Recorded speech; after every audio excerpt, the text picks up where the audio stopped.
Assalamualaikum warahmatullahi wabarakatuh.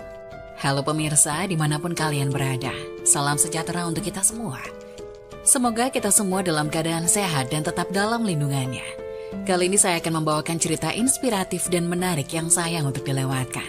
Semoga kisah ini bisa memberikan manfaat dan pelajaran untuk kita semua.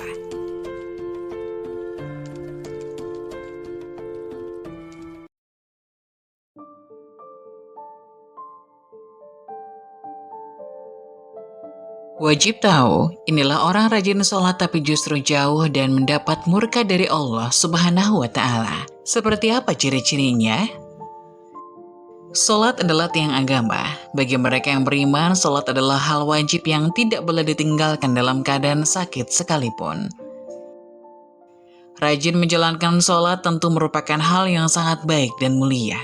Namun hal tersebut tidak lantas menjamin seseorang menjadi hamba yang dekat dengan Allah.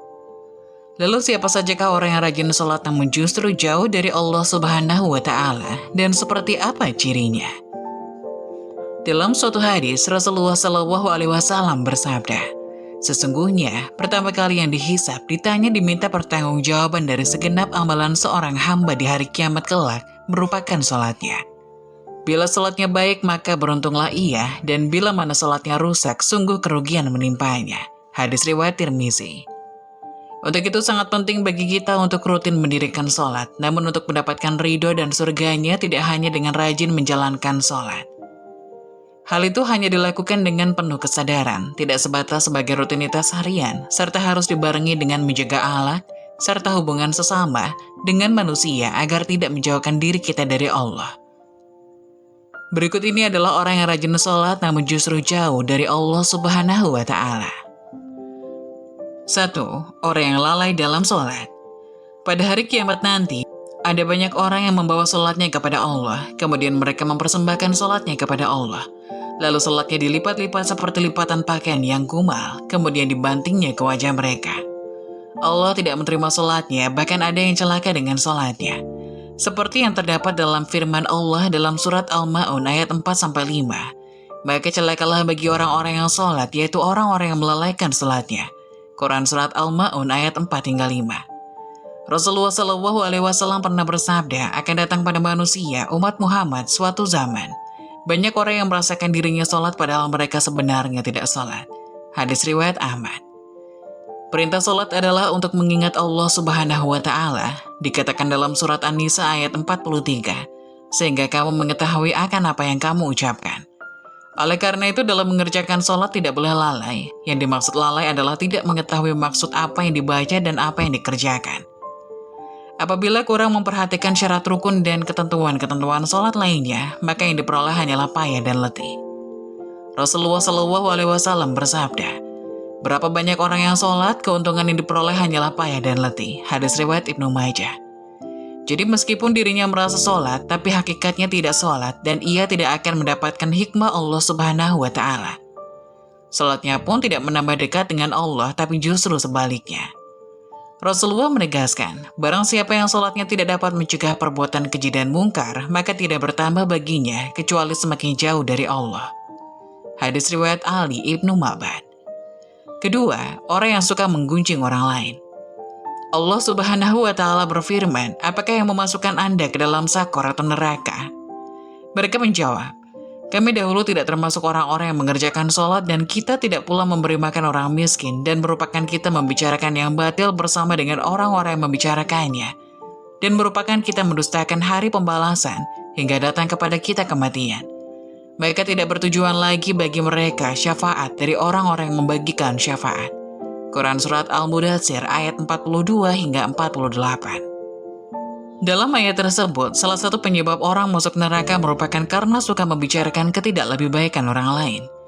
Orang yang mendirikan sholat namun suka membicarakan kejelekan orang lain, maka ia akan ditempatkan di dalam neraka sakor. Allah melarang kita untuk membicarakan aib orang lain. Allah Subhanahu wa Ta'ala berfirman, hai orang-orang beriman, jauhilah tidak sedikit purbasangka atau kecurigaan, karena sebagian dari purbasangka itu dosa. Dan janganlah mencari-cari ketidaklebihbaikan orang, dan janganlah menggunjing satu sama lain. Adakah seorang di antara Anda yang suka memakan daging saudaranya yang sudah mati? maka tentulah Anda merasa jijik kepadanya dan bertakwalah kepada Allah. Sesungguhnya Allah Maha Penerima Taubat lagi Maha Penyayang. Quran Surat Al-Hujurat ayat 12. Ketiga, orang yang acuh pada sesama. Allah Subhanahu wa Ta'ala berfirman, "Sesungguhnya aku hanya akan menerima sholat orang-orang yang merendahkan dirinya karena kebesaranku, menahan dirinya dari hawa nafsu karena aku, yang mengisi sebagian waktu siangnya untuk berzikir kepadaku, yang melazimkan hatinya untuk takut kepadaku, yang tidak sombong kepada makhlukku, yang memberikan makan pada orang yang lapar, yang memberikan pakaian pada orang-orang yang telanjang, yang menyayangi orang yang terkena musibah, yang memberikan perlindungan kepada orang yang terasing. Kelak cahaya orang itu akan bersinar seperti cahaya matahari. Aku akan berikan cahaya ketika dia kegelapan. Aku akan berikan ilmu ketika dia tidak tahu. Aku akan lindungi dia dengan kebesaranku. Aku akan suruh malaikat menjaganya. Kalau dia berdoa kepadaku, aku akan segera menjawabnya. Kalau dia meminta kepadaku, aku akan segera memenuhi permintaannya." Perumpamaan di hadapanku seperti perumpamaan surga Firdaus.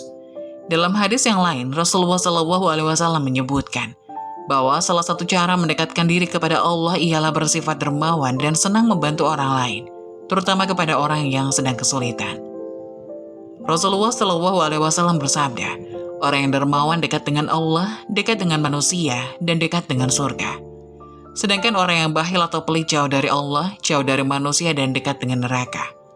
Orang dermawan insya Allah akan menemukan kenikmatan di dalam sholatnya, karena ia dijaga oleh para malaikat, diberi cahaya dalam kegelapan, dan diberi ilmu secara langsung oleh Allah Subhanahu wa Ta'ala masuk ke dalam hati sanubarinya. Keempat, orang yang riya. Sebab pertama yang ternyata mampu menjerumuskan seorang ahli ibadah tetap mendapatkan azab, bahkan menjadi penghuni neraka, adalah karena mereka riya. Hal tersebut terjadi apabila semua amal soleh yang dilakukan selama di dunia itu bukan untuk mencari ridha Allah, melainkan dilakukan karena ingin riya atau pamer dan mengharapkan pujian dari manusia. Allah Subhanahu wa Ta'ala berfirman, "Sesungguhnya orang-orang munafik itu menipu Allah dan Allah akan membalas tipuan mereka. Dan apabila mereka berdiri untuk sholat, mereka berdiri dengan malas. Mereka bermaksud teriak dengan sholat di hadapan manusia dan tidaklah mereka menyebut Allah terkecuali sedikit sekali." Quran Surat An-Nisa ayat 142. Oleh karena itu sebaik-baiknya amalan adalah amalan yang dilakukan ikhlas dan murni lillahi ta'ala. Hanya demi Allah dan cukuplah kita berharap pada ridho dan balasannya atas apa yang telah kita lakukan. Menjaga hati dan niat merupakan hal yang harus kita jaga dalam melakukan apapun, agar semua amalan tersebut tidak berujung sebagai cambuk bagi kita yang membuat kita menjadi riya kepada sesama. Kelima, orang yang suka berdusta. Berdusta merupakan salah satu dosa besar dan diancam siksa pedih di akhirat kelak. Di zaman seperti ini kebohongan tampaknya sudah menjadi kebiasaan di kalangan masyarakat. Padahal sekecil apapun suatu kebohongan akan tetap dianggap sebagai dosa besar. Meskipun ada seseorang yang rajin sholat dan beribadah, namun jika lisannya suka berbohong, maka sholat dan ibadahnya akan sia-sia semata, karena kebohongan itu akan menghapus amal-amalnya. Jika ia mati dalam tidak bertobat kepada Allah, maka ia akan dimasukkan ke dalam neraka. Allah Subhanahu wa Ta'ala berfirman, "Sesungguhnya yang mengada-ngadakan kebohongan hanyalah orang-orang yang tidak beriman kepada ayat-ayat Allah, dan mereka itulah orang-orang pendusta." Quran Surat An-Nisa ayat 105. Berbohong menunjukkan salah satu ciri dari golongan orang-orang yang munafik. Untuk itulah mengapa kita sebagai umat Islam wajib menjauhi yang namanya tindakan dusta. Karena itu dapat menyengsarakan kita, baik di dunia maupun di akhirat. Itulah orang yang rajin sholat namun justru jauh dan mendapatkan murka dari Allah Subhanahu wa Ta'ala. Semoga penjelasan tadi dapat memberikan hikmah dan bermanfaat untuk penonton semuanya. Jangan lupa like, subscribe channel ini agar tidak ketinggalan info-info bermanfaat lainnya. Sekian dari kami, terima kasih. Wassalamualaikum warahmatullahi wabarakatuh.